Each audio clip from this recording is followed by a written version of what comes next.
दोस्तों मैं जहाँ पिछली दफ़ा रुका था वहाँ एक बात दिल को छू गई थी कि अगर क़यामत सच में आ गई तो हम अल्लाह को किस चेहरे के साथ मिलेंगे। एंड ऑनेस्टली यही सोच इंसान की जो है रातों की नींद उड़ा देती है। देखो, क़यामत का जिक्र सिर्फ इसलिए नहीं कि हम डर जाएं, बल्कि इसलिए कि हम अपने आप से पूछें मैं किस तरफ खड़ा हूँ, अल्लाह के करीब या दुनिया के पीछे इतना भाग चुका हूँ कि अपनी रूह तक भूल चुका हूँ। मैं तुमसे एक सिंपल सवाल करता हूँ, कब आखिरी बार तुमने सजदे में रोकर अल्लाह से बात की? कब आखिरी दफ़ा दिल से कुरान खोला, सिर्फ सवाब के लिए नहीं, समझने के लिए? कब आखिरी बार तुमने खुद से कहा कि अगर आज मेरी कब्र बंद हो जाए तो मैं रेडी हूँ? क्योंकि क़यामत 2025 में आए या 3050 में, लेकिन मेरी और तुम्हारी पर्सनल क़यामत डेथ वो तो किसी भी लम्हे आ सकती है। और जब आंख बंद होगी, दुनिया का कैलेंडर नहीं, पोर्टफोलियो नहीं, सोशल मीडिया फॉलोअर्स नहीं, बस अमल का हिसाब होगा। और अगर तुम कहते हो कि ये सब जो है मुश्किल है, ईमान कैसे मजबूत हो, तो सुनो, इस्लाम कोई रॉकेट साइंस नहीं, फेथ वापस लेने का तरीका मुश्किल नहीं, बस दिल को वापस रब की तरफ जो है मोड़ना है।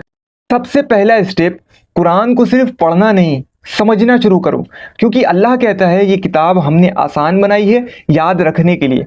कोई है सोचने वाला, लेकिन हम कुरान को शेफ पे सजावट की तरह जो है रख देते हैं। लाइक ऑनेस्टली हम दुनिया के हर सब्जेक्ट पर वीडियो देखते हैं, लेकिन कुरान पर नहीं। क्यों?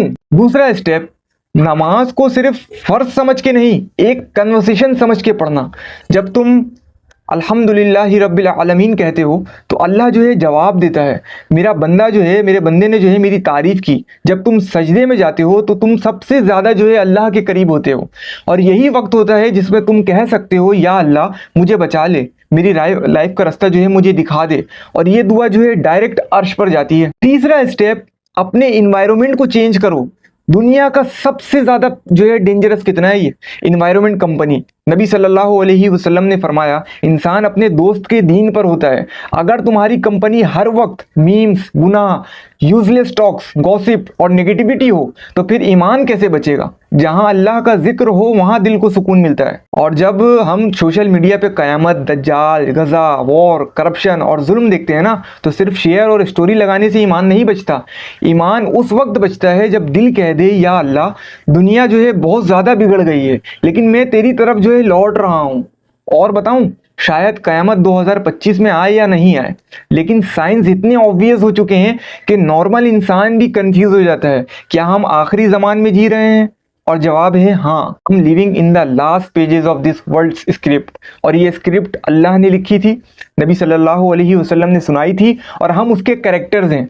अब ये तुम्हारी मर्जी है, तुम बैकग्राउंड कैरेक्टर जो है बन के दुनिया में घुल जाओ, या वो बंदा बन जाओ जिसका नाम अल्लाह के फरिश्तों की रिकॉर्ड में लिखा जाए। ये बंदा क़यामत के दौर में भी जो है ईमान पर खड़ा रहा। तो प्लीज़ अपने फ़ोन को जो है रख दो साइड पे, एक गहरी सांस लो और अल्लाह से बोलो, या रब मुझे वापस बुला ले, मैं थक गया हूँ दुनिया से। यू विल सी, एक अजीब सुकून उतरेगा जो किसी डॉक्टर, किसी म्यूजिक, किसी थेरेपी से नहीं मिलता, सिर्फ अल्लाह से मिलता है।